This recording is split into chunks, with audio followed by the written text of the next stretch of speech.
Juan Rulfo, Silêncio, Fotografia e Pedro Páramo.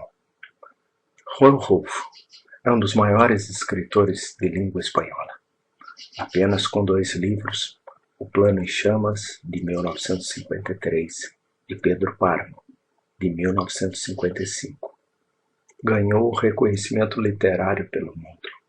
Até Augusto Monterroso criou uma pequena fábula intitulada A Raposa é Mais Sábia, na qual narra a relação de Juan Rulfo com os críticos literários. Na fábula conta a história de como uma raposa é aplaudida por criar grandes obras-primas, mas isso leva-o a ser pressionado a publicar um livro ruim, para que os intelectuais possam criticá-lo.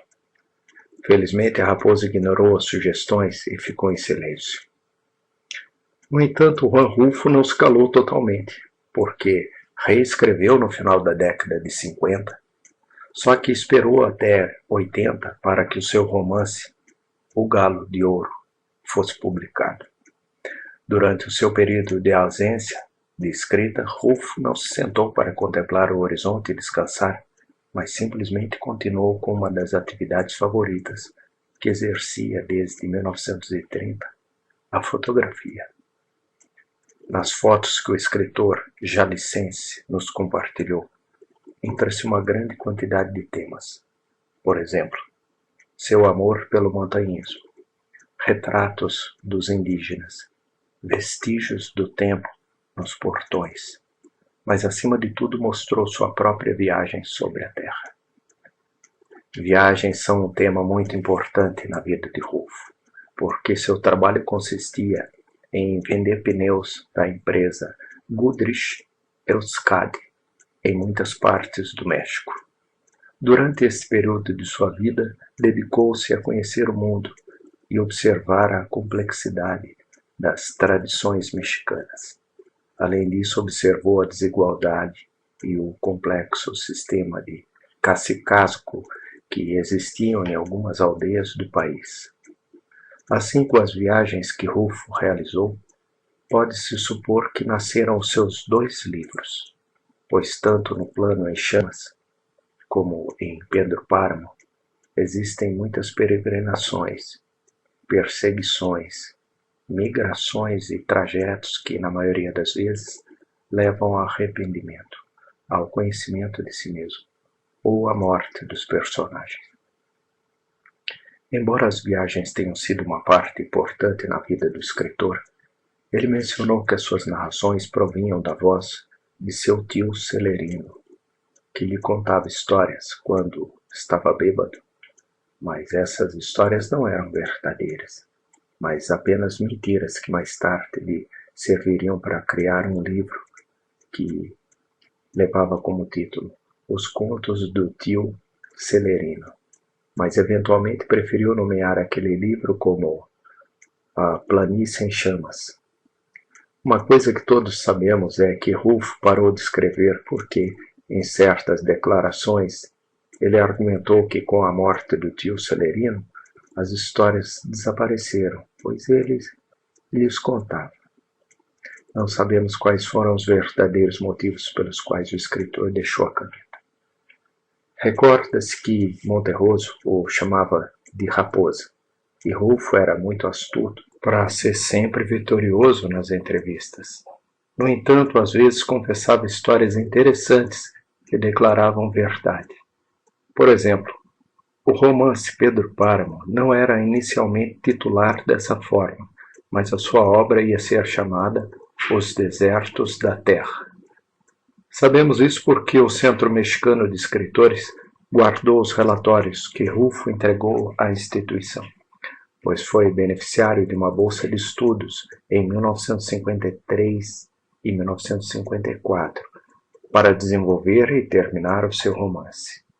O processo criativo de sua obra foi bastante árduo, porque o escritor jalisciense declarou em conversa com Ernesto González Bermejo que teve que remover 150 páginas do romance, porque eles desviavam a direção da narrativa e do seu propósito artístico, que era que o leitor participasse na leitura.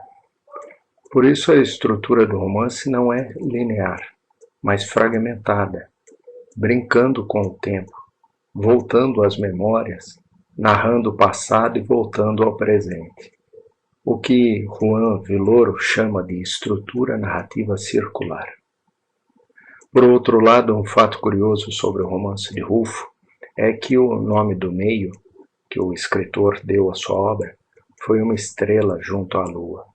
Isso pode ser sabido porque publicou 2 fragmentos da sua narrativa na revista Las Letras Pátrias e na revista da Universidade do México. No acervo, ele apreciou uma nota onde dizia o seguinte: trecho do romance em preparação, uma estrela junto à lua. Além disso, nestes fragmentos que compartilhou, encontra-se uma grande curiosidade. Comala não se chamava Comala. Na verdade, Rulfo nomeou o povo Tuxcacuexco, e o início do romance não era "Vinha Comala, porque me disseram que aqui morava meu pai, um tal Pedro Páramo", mas começava da seguinte maneira: "Fui a Tuxcacuexco, porque lá morava meu pai, um tal Pedro Páramo". Com o passar do tempo, Rulfo trocaria Tuxcacuexco por Comala, por um aspecto estético, mas também porque Comala faz referência a um lugar cheio de calor que se assemelha ao purgatório e ao inferno de Dante Alighieri.